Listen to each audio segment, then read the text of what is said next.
everybody. I'm here today with my good friend, fellow wedding photographer, Alain Martinez. For those of you who know Alain, you know how awesome he is. For those of you who don't, you absolutely need to check out what he does. Thank you. One thing I think that's awesome about Alain, two things, obviously, other than the fact that I love the guy. Number one, I think Alain, you've created a brand and an image and a specific look that's very different than a lot of other wedding photographers. So I definitely want you to talk about that.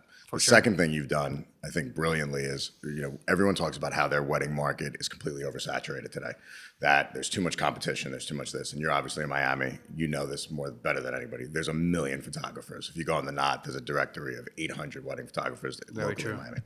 So what you did was you said, okay, I'm still going to do really high-end weddings in Miami. I'm still going to do high-end weddings in Palm Beach, but I'm also going to come up to New York and I'm going to tap into some of the cultural markets here and do these massive Russian or massive Indian weddings, and then take that and obviously do them anywhere in the world. So even though you're where you live may be oversaturated, you took your style, you took your brand, and you brought it to a bunch of different places. So number one, if you could just give me an idea of how you've developed your style and how you've been able to differentiate yourself from the rest of the market. Well, first of all, it's great being here. Thank you for inviting me here. It's a great honor to be part of your podcast. I've been checking out some of the other ones that you've been doing, and they sound great. Yeah, got a lot of good tips for photographers out there. Nice one. So I definitely want to do anything I can to contribute to this awesome podcast. As far as my style, I've always been my style. I would say it's timeless. Mm-hmm. I never try to go with the trends that are happening now or even when I started. However, the way I go about my pictures is I always try to have natural movement. I always try to have natural movements in the photo, where I have the brides walk a lot. I don't try to do a lot of stiff poses. And what that has done is that it creates unique photos for every wedding that I shoot, just because not only are the bride and groom unique individuals for every wedding, but I have them walk. I have them do a lot of natural movements. I don't have the groom, pose in awkward positions. And we hardly use flash, by the way. We're very much natural light photographers.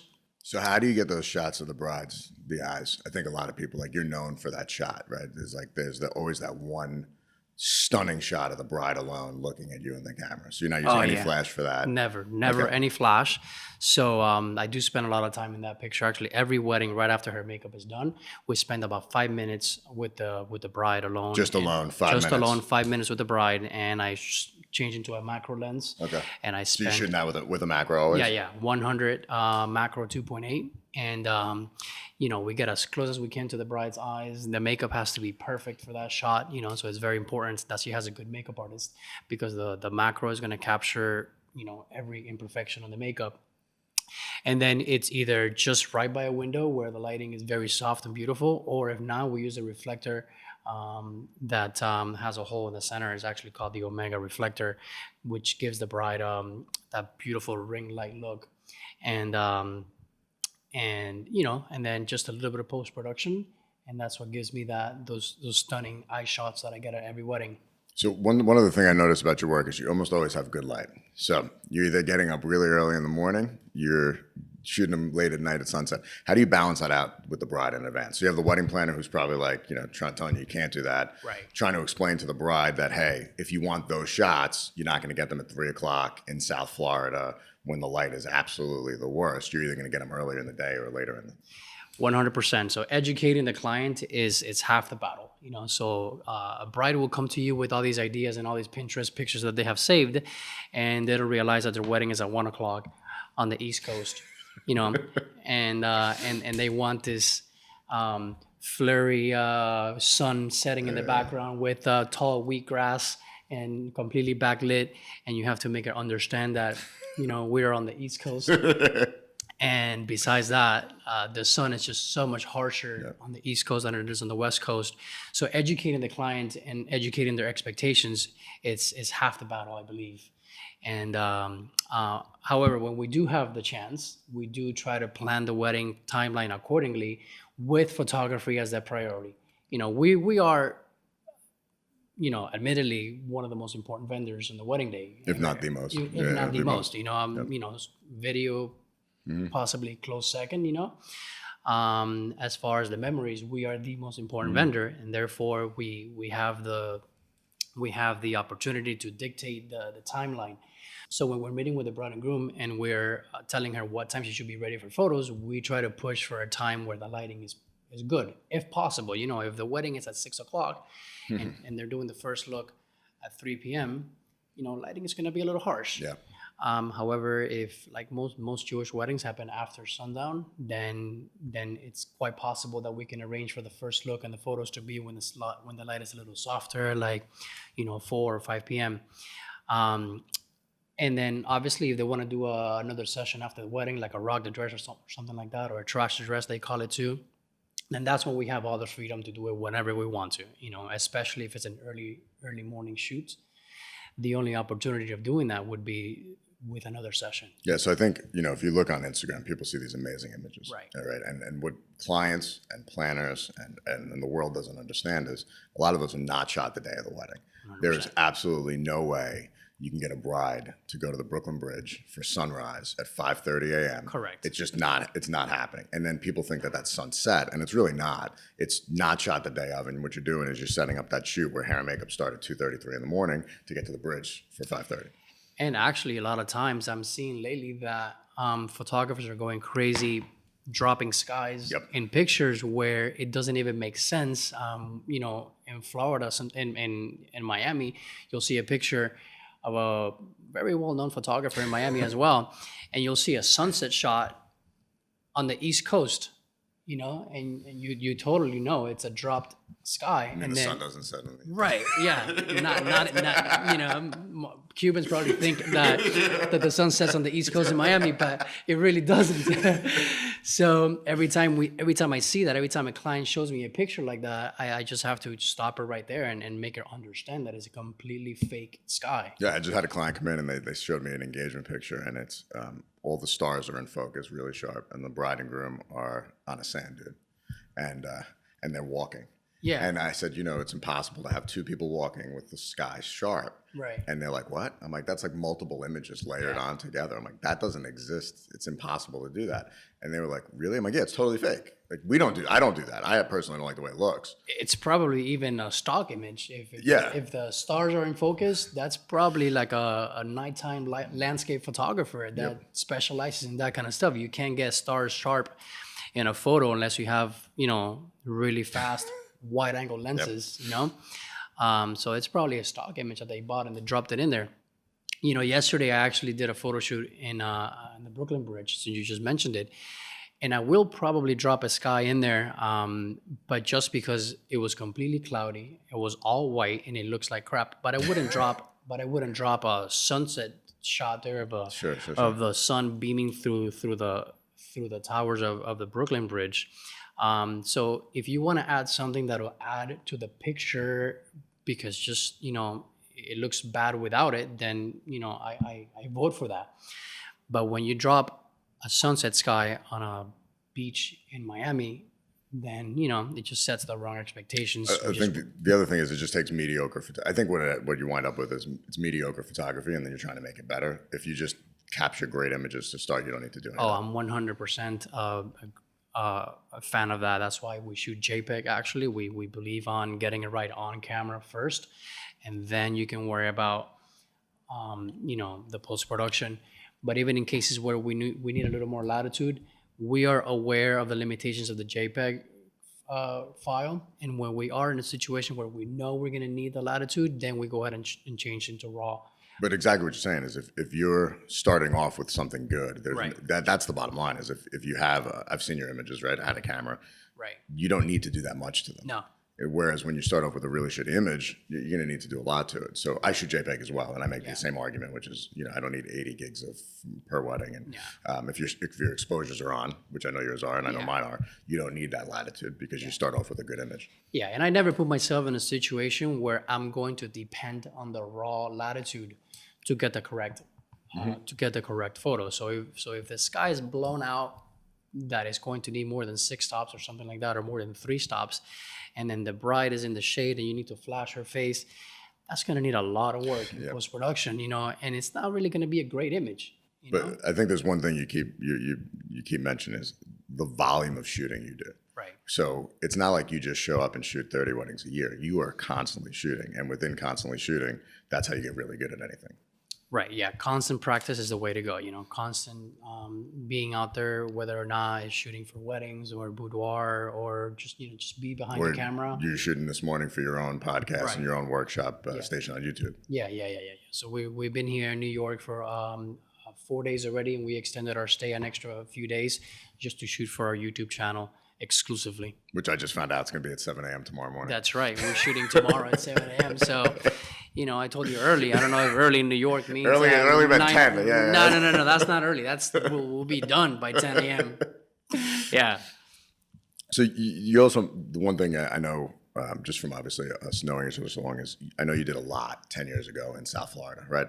And as that market started to change a little bit, you said, for whatever reason, I'm going to come up to New York, where there's a really good market. But you also tapped into the cultural market here, where you do these massive 700-person Russian weddings or 1,000-person 5-day Indian weddings, 5 venues, and they're not at cheap venues. You're doing stuff, where it's Cipriani's, 42nd Street, and 55 Wall, and then the Plaza. So you've tapped into a market, and these people are obviously. So you've done a couple of things. Number one is you've created your value, right? So these clients are flying you up here for a reason, and they're flying up to a market where there are good photographers, but obviously you have a certain look and a specific style where they say, I have to have this guy at my wedding. Could you just give us a little insight as to how you did that? Well, I wouldn't say that that happened by design. Like I did it, I definitely did not market here in New York.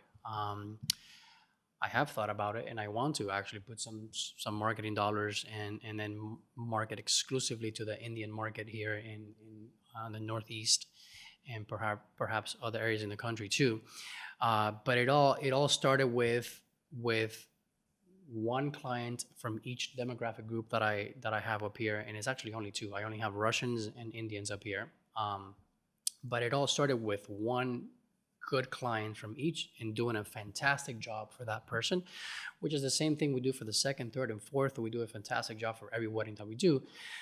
But then so that the word of mouth happened, and it comes back to educating the client. So is it really worth to you to spend a few extra $1,000 in flying your photographer from Miami and having the photographs that you really wanted, or saving a few $1,000 in the scheme of things out of $500,000 wedding? It's not really.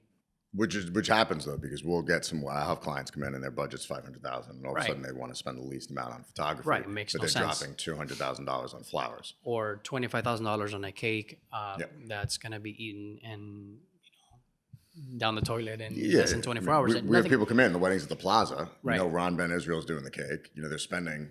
Ed Libby's doing the flowers, and they'll be like, "But I have a $6,000 budget for photography." Right. And nothing against those vendors. More power to them. Maybe they can charge $25,000 for a cake.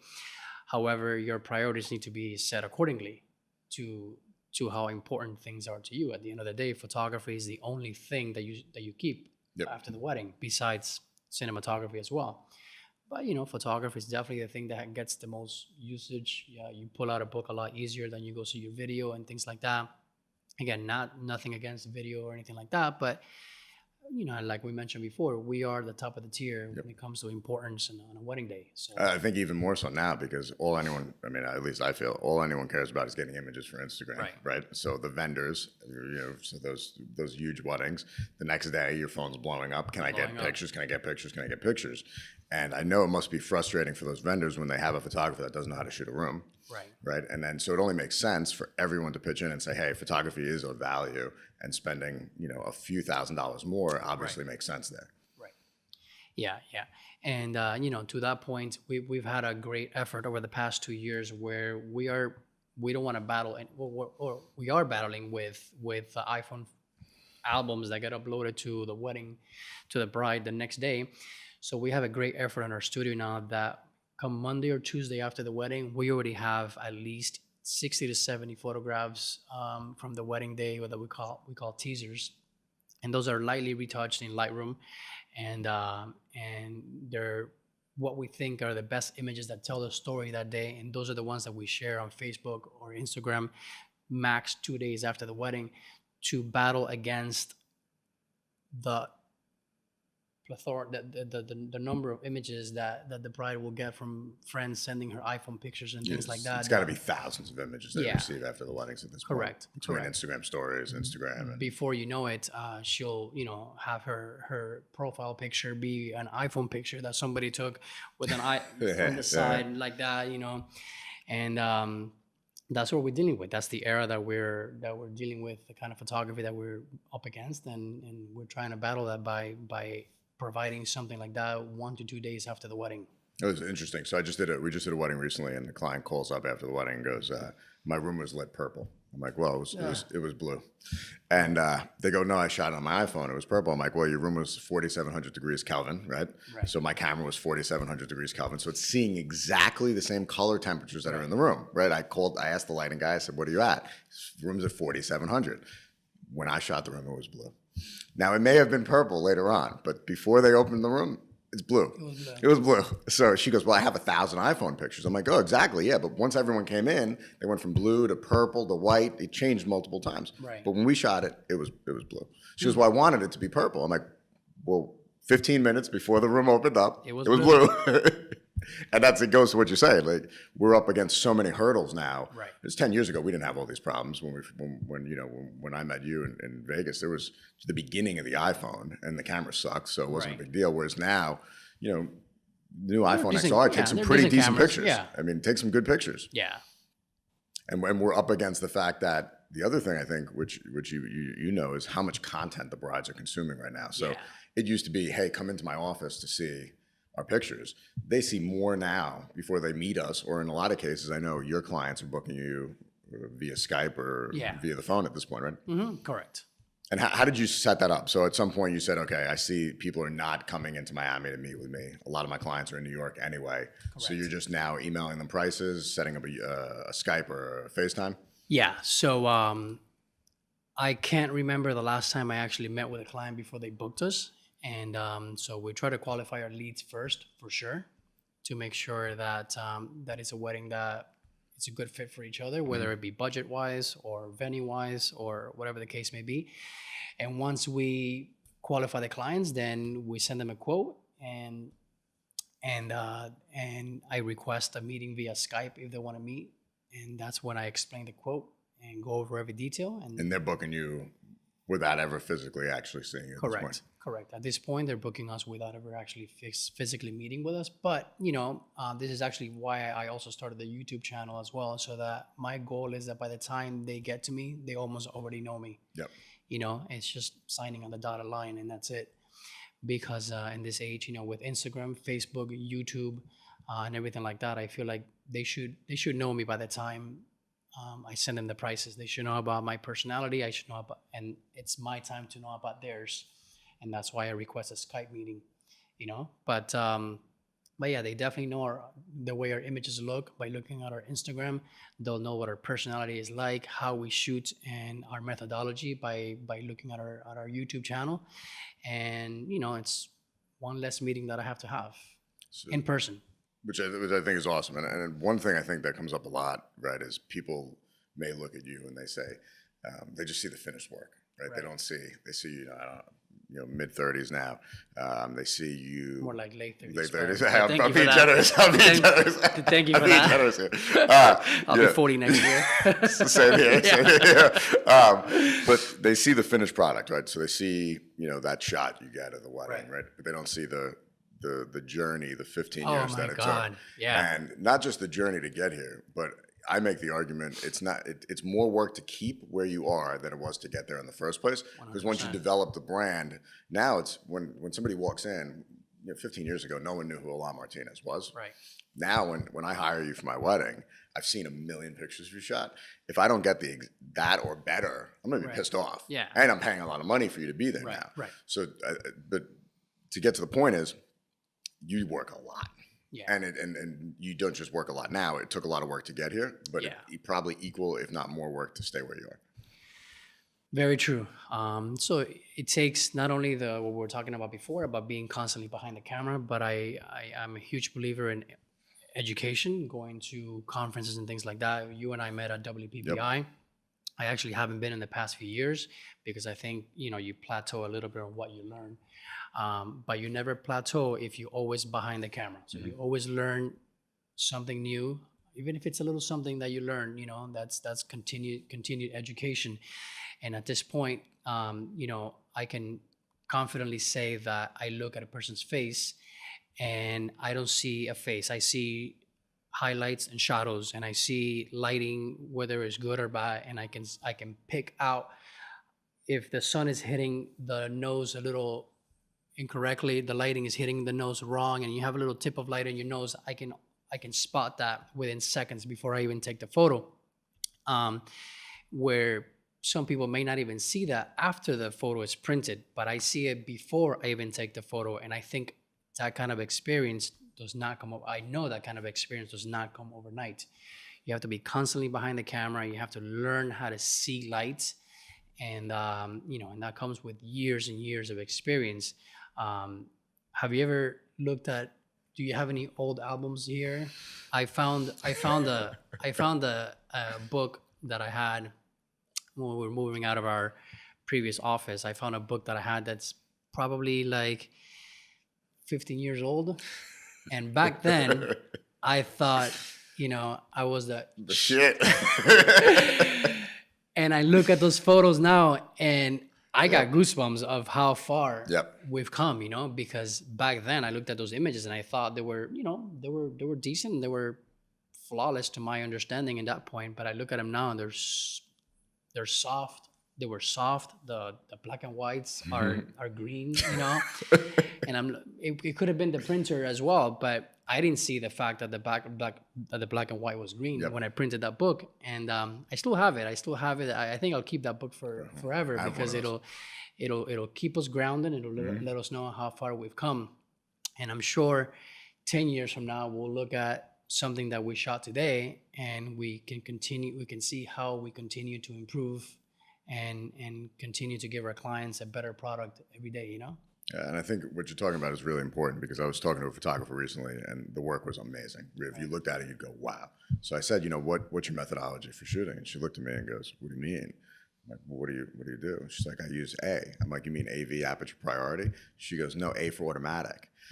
And I said, do you know lighting? She goes, no. So I said, well, what happens if it rains and you need to be inside and there's nothing good? It's a great day. Right. She goes, I just pray that doesn't happen too much. Wow.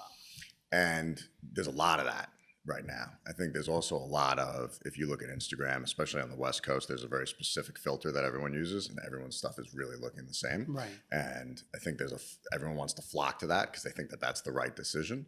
Whereas your stuff really doesn't change year to year. It gets better, but you don't all of a sudden turn around and your style goes to what they're doing just because that's what's going on, because that wouldn't be true to your clients. Also, I think if you did that, your business would probably really suffer because you'd alienate the brides who love your work.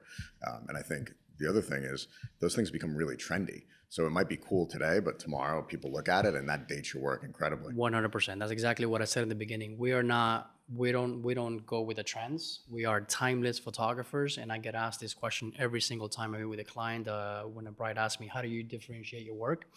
And I said that our main focus is on being timeless. We don't want you to think, when you see a photo today, we don't want you to know when we took that photo.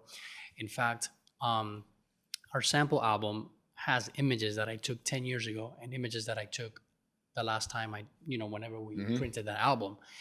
And you can see continuity in our work. It's not like, the crazy HDR 5 years ago, and I don't even know what the trend is. Which if you look at, that is rough. Right. But if you look at it today, you're like, whoa, somebody took the sharpening tool and went way wild. Correct. And people have gotten better with the whole HDR thing. They softened their blending modes a little bit more. But back when HDR started, you looked at an image and it was like, what in the world happened here, And brides some of them were liking that stuff. And I'm sure they look at it now and they're like, what in the world is that, Yeah. So you came to New York. You're still doing stuff in South Florida? Mainly Palm Beach. Okay. Very little lately in Miami. And, nothing against Miami. We love our hometown. It's just the way it has happened. Okay. So you've seen your own market start to change. Yeah. So kudos to you then. You think if you would have stayed in that market, business would be very different if you didn't decide to branch out and start doing Palm Beach, New York destination. I'm not sure that I would have changed our pricing if that's what you're asking. I don't think I would have changed our pricing just to compete with the Miami market. You know, thankfully we had influx of Palm Beach, New York, New Jersey clientele that we didn't have to do that. But you know, I think as a photographer, if you value your work and you know what you're worth, you stick to your guns, and the right client will come. You know. Cool. I And understand. Go ahead. No. no, I was gonna say. So, looking back on that, what advice would you give yourself 15 years ago that you know today that you didn't know then? Oh my God, man. I know you're big on this too, is read and listen to books, listen to business books. I think, you know, most photographers are creatives, which kind of abandons the other side of the brain, which is running a business and um, having attainable goals and having a structured growth plan. And I think I've grown more as a person and as a business person in the past year than I have in 15 years of being in business. And that has come from listening to business audiobooks from other industries that have nothing to do with photography, but could be carried across all different markets. And I know you're huge on audiobooks as well. Yep. You know, and you know, most billionaires till this day, they learn something new every day.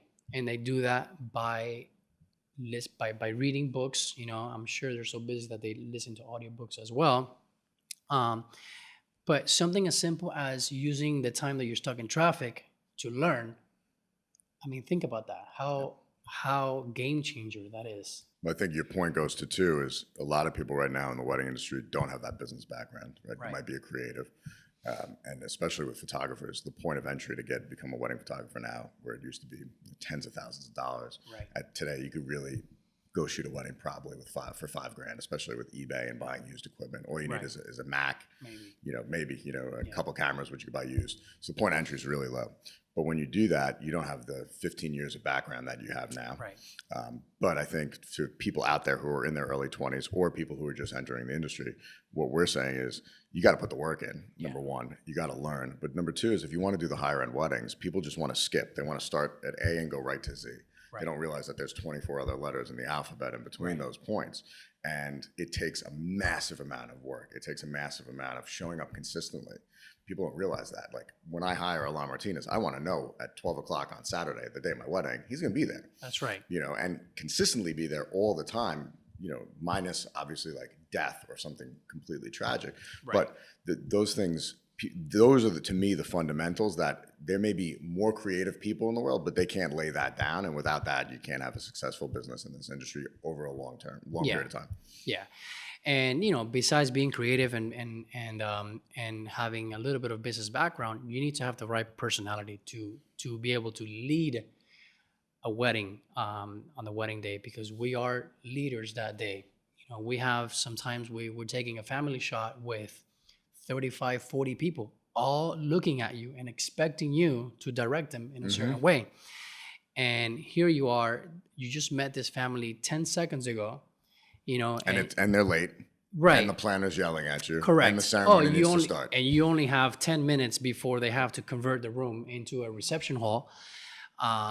So, you know, here you are, you just met 35 people 10 seconds ago, and you have exactly 15 minutes to organize them in a way that looks correct, you know. And that's not just go stand there. Aesthetically pleasing. Correct. And make sure your lighting is set. You know, you're looking at triangles, you're looking at forming shapes with people, heights, you know, and then you're dealing with divorced parents that have different kids, and the parents hate each other, so you can put them in the same picture, you know. The bride's crying and her makeup's running. Correct. And, you know, lighting is one way, and you have flash with a different light temperature and things like that. And you have all this in your head. And I think most people that are not built for this would crack under pressure. I mean, I've seen people crack under pressure like that. And you really have to have sort of a sense of leadership and a sense of, you know, saying, you know, this is my show, I'm running the show, and take ownership and handle it like that. For exactly what you're saying is, and if you don't do that, what people don't realize is, when I'm doing family pictures, if we're late, we're running behind. They don't know the fact that if we don't get those pictures, the client's calling me. Right. Right. They're not calling the planner. They're not calling the venue. They're calling the photographer. They're saying, I'm missing these 5 photos. Right. They don't sit there and go, hey, Anthony, I'm really sorry. I was really late.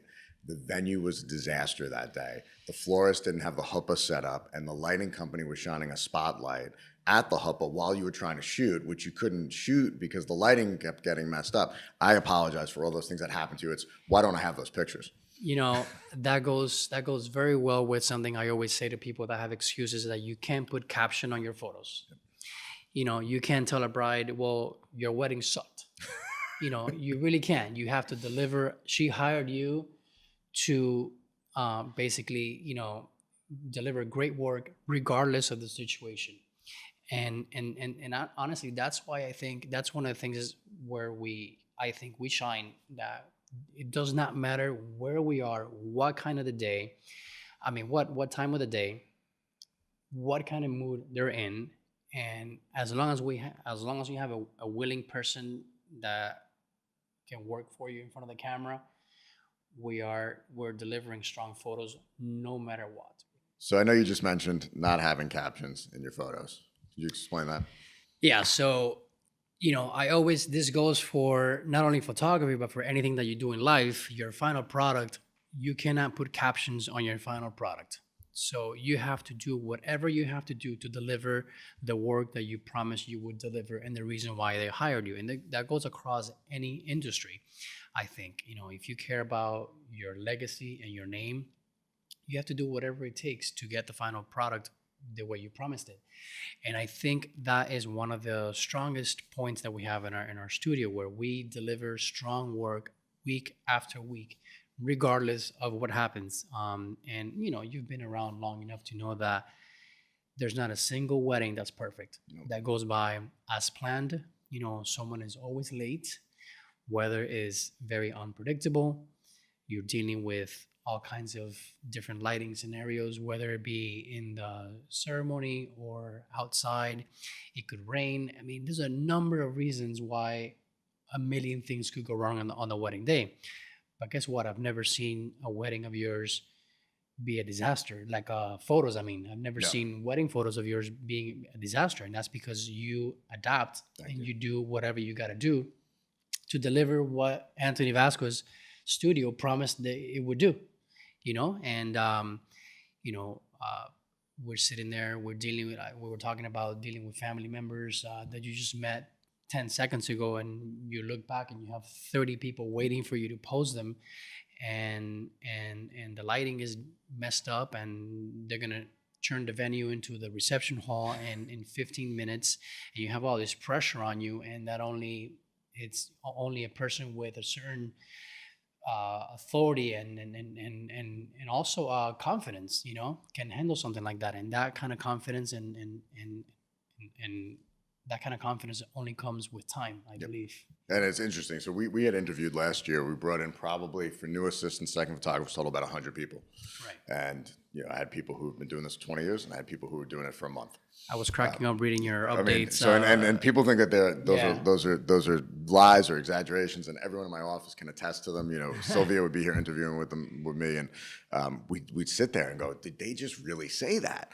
But the big thing I found, and the consistent thing, was a lack of humility amongst these people, is that they had this overinflated sense of how good their work was. Wow.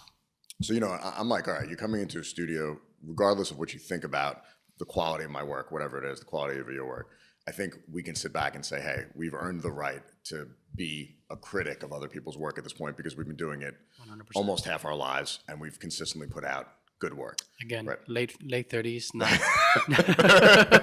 But so these people come in and they sit there with their portfolios, and I'm like, oh, this is good, man. You really need to be an assistant for a couple of years. And they'll look at me and go, assist what? I'm like, well, you see, what you're going to do is you're going to assist me, and then as you're assisting me for the next 2 years by osmosis and the fact that I'm going to teach you, you're going to become a really good photographer. Right.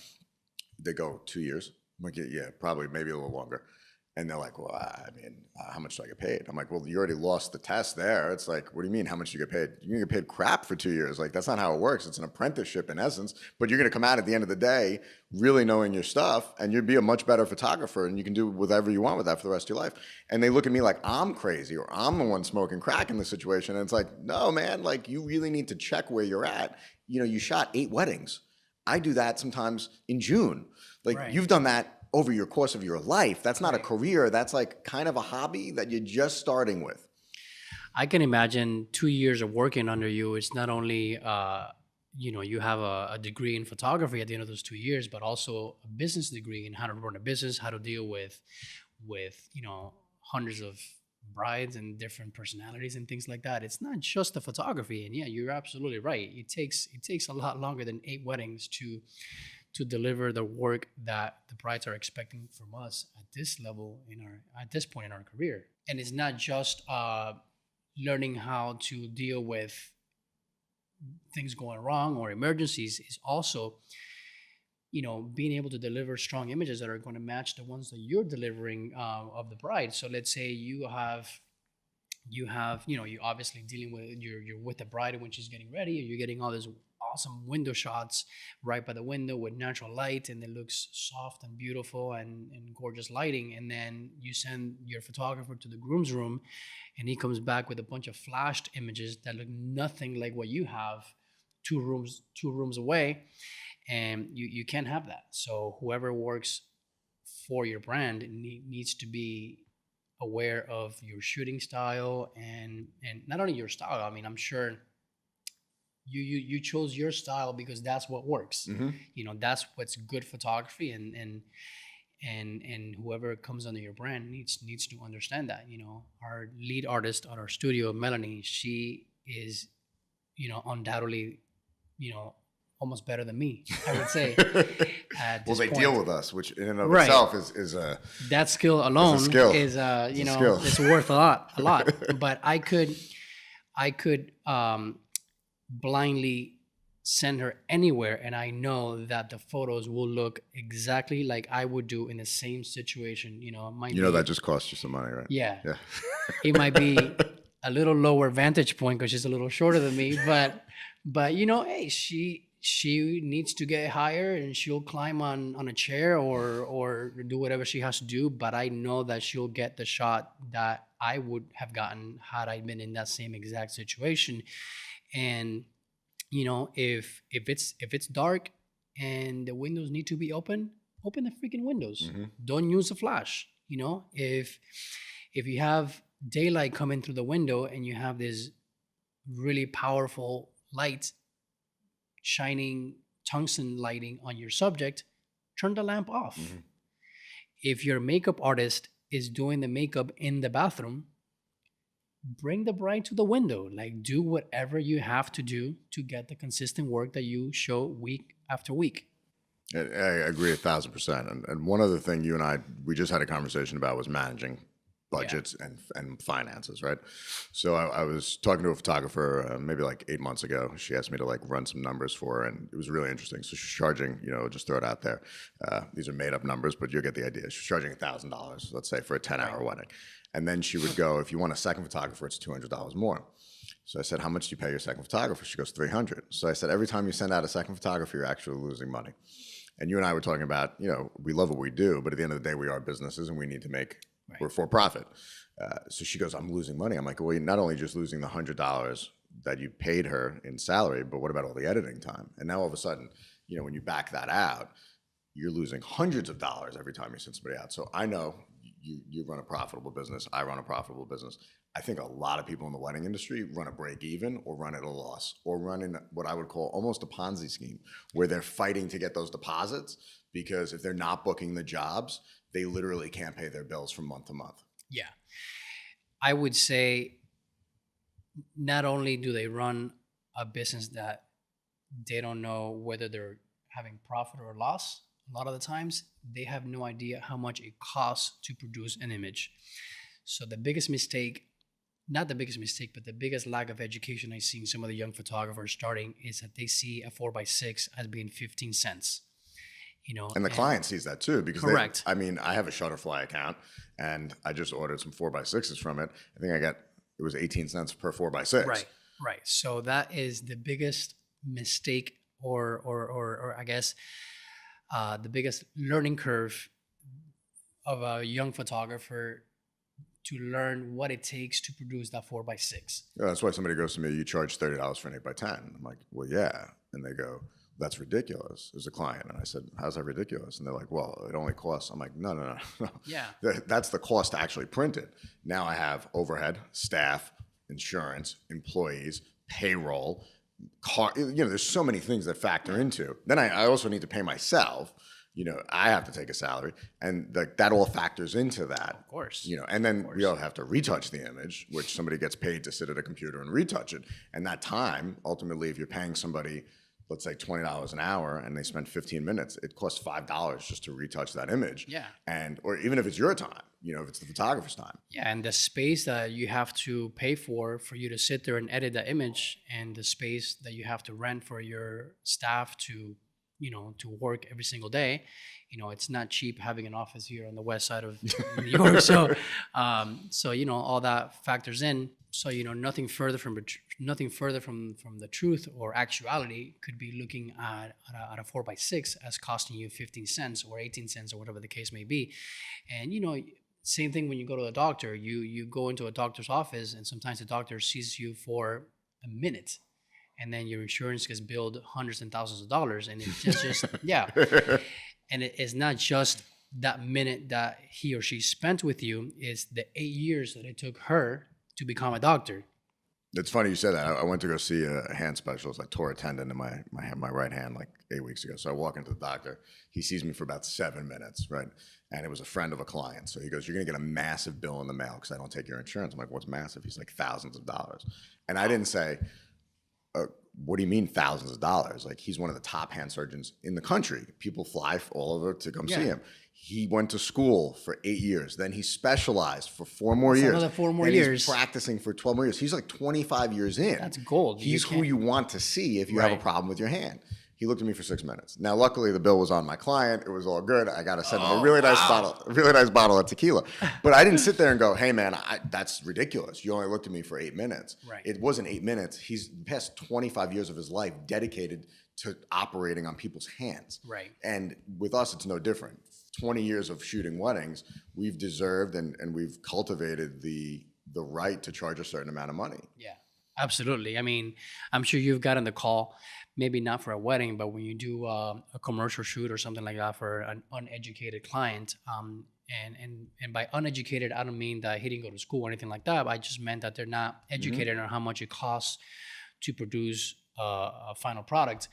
And, they call you and say, "Well, I need a shot for my campaign, but, at the end of the day, I only need 1 or 2 photos. That's all I need, 1 or 2 photos." And then you have to sit there and explain that to get those 2 photos, you got to shoot 150 photos. And even to get those 2 photos, you have to factor in the 15 years that you've been in business. I mean, they called you for a reason. They called you because they saw your work. You got to go. You got to set up your lights. You got to book it. You got to edit it. Assistance, scouting could be part of the deal too, where you have to go days before and see the lighting situation. For our shoot tomorrow at 7 a.m., by the way, we scouted a place today in Central Park where the lighting is good. It's not too busy. The backgrounds are attractive. The lighting is pretty good. And I think tomorrow is just going to be a matter of getting in there and start shooting as soon as we get there. No guesswork tomorrow. Awesome. And that's what I like, man, is that you put the work in before the work starts. So that when you show up, it's just a matter of now executing. It's not, I love that saying, proper preparation prevents piss poor performance. Yeah. And, people who, especially if you're younger in the industry, you need to put all that work in. Yeah. Whereas I feel like at this point, you and I, we've been shooting long enough that we can pretty much show up anywhere and know, minus plus a few points, what we're going to need to execute that job. Right. But if you don't have that level of experience and you haven't put that much time in the field, you need to you need to go scout your locations. You need to make sure you know your lighting. As a matter of fact, to young photographers out there, I think you should go to college and take some lighting courses, get some basic fundamentals down, because I can't tell you how many people really literally know nothing about light. And if it wasn't for ETTL, they would have some huge issues because they can't use off-camera flash because they don't know what it means. 100%. So learning the art of photography is something that comes with time, but learning the balance that you have to have between aperture and exposure and time and ISO and things like that and white balance, that is something you have to learn the traditional way. Like you have to, and I don't mean traditional by going to college, but you have to sit there and study and learn that if you go up from 2.8 to 5.6, you have to balance that out by adjusting your shutter speed, however long that takes. And if the room is dark, you need to adjust your ISO up or down accordingly. That stuff, that math, that balance in the three factors that make a photography, that make a photograph what it is, you can only learn that by sitting there and educating yourself. Yeah, that may come with time too, but the numbers and how it all works, you have to sit there and study that, and you have to learn that. 1,000%. And someone just reached out through one of my old college professors. This is really random, but since we're here and we're both of Latin descent, I think it really is important to just kind of like touch on it really quickly. Yeah. He's an 18-year-old college kid, and he saw the podcast and he said, "Man, I can't believe this guy's Spanish and he's doing that, and he's of Latin descent." And I was like, wow, that's crazy. To think that some 18-year-old kid out in the world thinks that because he has a Spanish last name and his parents are of Latin descent, he cannot rise to the top of whatever industry he wants to be in. And I think what's cool is you and I both, obviously, of being of Spanish descent, squash that concept. Yeah. So I think there's people out there right now who might be watching this and maybe one day say, hey, I'm of Latin descent and it doesn't matter. I can penetrate the wedding market. I can do super high-end weddings. I can work with all these different cultures that are different than mine and still have a last name that is, in your case, Martinez, or in my case, Vasquez. Yeah. Oh, yeah, I agree with that 100%. I think where you come from has nothing to do with the level of proficiency that you can have or the level of art that you can deliver for your clients. As long as you're a good person, you're honest, you're ethical, and you work hard, and you care about your craft and your brand and your clients, then they'll see that. They'll see past any ethnic background. I've actually never seen that as a deterrent. Perhaps because I live in a predominantly Latin market, Miami's Latin. Yeah, I live in I'm from a city where I'm the majority. I'm not the minority. However, in the markets that I've told you where I worked recently, I'm the minority. I'm Palm Beach, New York, and even when we travel abroad for destination weddings, we're obviously certainly we don't even belong, like we don't even live there. So yeah. I've never seen that from day one. I've never seen that as a negative. If you're not gonna hire me because of my last name, then we're just not a right fit for each other. I think that's brilliantly put, man. So we put in, I think we're almost an hour in at this point, but I want to let people know where can they find you. You have some other stuff going on right now. Definitely want you to drop that, which is your YouTube channel, which I could tell you I've watched it. You put a lot of time and a lot of work into that, as I would expect. It's going to be a great resource, not just for clients, not just for people in the wedding industry, our peers, but also for brides. Right. So if you could just tell people where they can find you on Instagram, social, and your new show. So yeah, my YouTube channel is my latest effort. I'm putting almost 90% of my effort into that. And just like you mentioned, it's going to be not just for photographers, but it's also going to be for brides and grooms out there. Half of the channel is going to be about reviewing venues, luxury venues around the world, where they can see how a venue, from arrival to party time. And luckily, all the venues that we've featured, we've worked a lot in those venues, so we can not only show raw pictures of how it is before the wedding, but we can show videos and photos of it fully done, but with somebody else's vision, somebody else's flower, somebody else's artistic vision. So we shot raw right before, so that you can have your own imagination for your wedding day. And if you're on the verge of choosing a venue versus another, these videos will help you along the way. But also, there's going to be a lot of videos that are going to be meant for photographers as well. For I know I saw you drop that one on how to shoot a bride's eyes. right. So that I would consider to be a medium level of photography needed for that one, but we're going to have some for beginners and also some for advanced photography as well. Just yesterday, the one we shot in Brooklyn, I would consider to be an advanced skill what we did there, where we are going to show how to shoot a picture and delete everyone out of the background. And if you wait till you see it, you're going to see that there were thousands of people at Brooklyn Bridge, 4:30, Sunday, 40, spring. 4:30 in the afternoon, spring. Thousands of people there. So it's going to be a great resource for photographers. And, YouTube is free. So it's youtube.com/Alain Martinez.